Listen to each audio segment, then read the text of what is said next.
Welcome back, everyone. Today I will be continuing my run of Pink Floyd related concert video reviews with David Gilmour's Remember That Night concert Blu-ray. It comes in a tri-fold cardboard case, housed in a matching cardboard sleeve. That includes the concert film on disc 1 and a second Blu-ray disc containing a ton of bonus features, which I'll get into later in the review. A 20-page color booklet is also included that features a scrapbook-style collection of photos, press clippings, and the set list and credits. So, we may not have gotten any new Pink Floyd concert tours since the 90s, but we have certainly seen some great Pink Floyd music since then, thanks to the numerous magnificent solo tours that both David Gilmour and Roger Waters have undertaken during this 21st century. Hell, in 2018, Nick Mason even formed his Saucerful of Secrets band to tour and perform Pink Floyd's early Syd Barrett-era psychedelic material. And in 2020, they also released a live album and concert film called Live at the Roundhouse. In 2006, David Gilmour released his first solo album in nearly 22 years, On an Island, and also embarked on his first solo world tour in as many years. Remember That Night was filmed over 3 nights, May 29th, 30th, and 31st, 2006, at London's Royal Albert Hall during Gilmour's tour in support of his On an Island album. This tour saw Gilmour backed by essentially the same core band members that joined him on the last Pink Floyd tour, with the biggest exception being Nick Mason missing from behind the drum kit. Pink Floyd keyboardist Richard Wright was the co-star of this tour, and several guest stars also joined them on a few shows on this tour, which you'll see on this Blu-ray.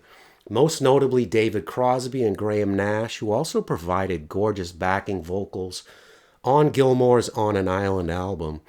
David Bowie also takes the lead vocals on Arnold Layne and Comfortably Numb to close out one of the shows, making his performance of Numb probably the most unique version this side of Van Morrison's quirky rendition during Roger Waters' The Wall live in Berlin. Legendary British prog jazz musician Robert Wyatt also makes a guest appearance, playing the cornet during On an Island's Then I Close My Eyes. The show kicks off dramatically when the theater lights are doused and the familiar heartbeat rhythms of Dark Side of the Moon's Speak to Me Fill the Air. As the stage lights begin to show signs of life, you can see shadows of band members taking their places on the stage, just in time for Gilmour's opening lines of "Breathe, breathe in the air." Good Lord, I can't sing. It's why I learned to play guitar. A stunning performance of Time soon follows, as if Gilmour was intentionally competing with Waters for the most amazing Dark Side of the Moon performance of the year. I thoroughly enjoyed seeing these songs performed so magnificently in such an intimate setting as the Royal Albert Hall. Well, it's intimate when compared to like Wembley Stadium and the like. At this point, Gilmour greets the crowd and tells them that he will be performing On an Island in its entirety, and he is met with warm applause. Castella Rising kicks off the album and features an extraordinary guitar solo from Gilmour before it eventually drifts into the hypnotic opening chords to the title track On an Island, which is elevated by the exquisite harmony vocals of Crosby and Nash here. Gilmour and Phil Manzanera trade masterful guitar solos at the beginning of the song, and then Gilmour really takes it home during the second half, as Crosby and Nash look from the side of the stage with huge grins of admiration. If you are already a fan of On an Island, which is easily one of Gilmour's best solo albums, then you will likely be blown away by this exceptional live performance that really elevates each song to new heights. Up next was a unique take on Shine On You Crazy Diamond, which also featured Crosby and Nash singing the chorus sections in a particularly gentle manner to match Gilmour's delicate guitar strums.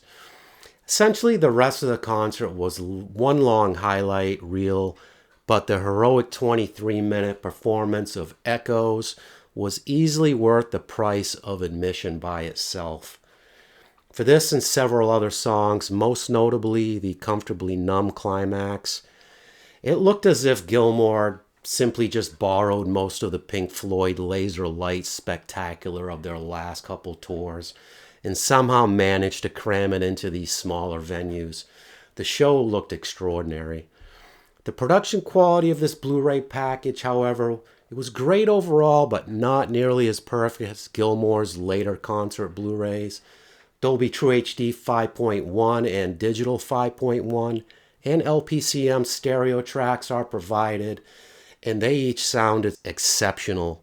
The uncompressed Dolby True HD surround track was especially impressive, as I had to look back over my shoulder a few times and make sure an audience member wasn't sitting right in my home theater applauding. The concert was filmed using several high-definition cameras of differing quality, apparently, and is presented on Blu-ray in 1080i with a 178:1 aspect ratio. The widescreen presentation looked impressive overall, especially the close-up shots, but many of the longer shots often lack the same level of detail and clarity, and this is especially noticeable during the darker segments and the more intensely lit parts with a lot of fog effects, where the picture would often take a hazy appearance or get washed out by the bright white lights. Something had to have gone wrong with some of the cameras or the video transfer to DVD and Blu-ray, because I've never seen such a disparity in the quality of shots as you get on this concert. It was filmed over 3 nights, so perhaps everything from one particular night was bad, but then why use that footage at all? David Mallett's camera direction was good, but he can definitely get a little too trigger happy with the quick cuts at times. He used the perfect balance of long, wide, and angle shots of the entire stage to capture the spectacular light and laser show, while also offering an abundance of great close-ups of Gilmour's fretwork as he spewed forth all of those world-renowned riffs and solos. A separate bonus features disc is also included and would have made a great purchase in itself.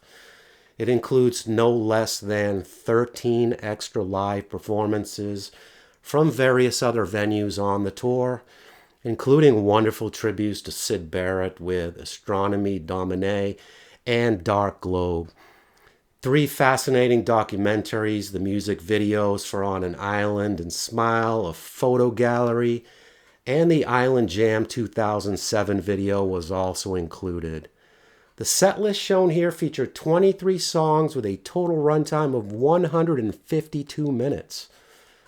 And here is the list of all the band members and special guests involved for this show.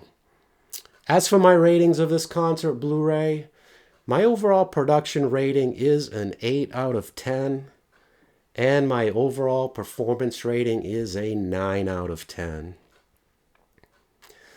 Although there are some significant video quality issues plaguing this recording, Remember That Night is still another exceptional concert video from the David Gilmour camp. What sets this one apart from Gilmour's more recent concert videos is the relative intimacy of the Royal Albert Hall, the impressive guest appearances from Crosby and Nash and David Bowie, and the complete live performance of On an Island. Don't miss it. All right, that's it for me today. Let me know your thoughts on David Gilmour's Remember That Night in the comments. And please don't forget to like and subscribe for more. Thanks, and catch you next time.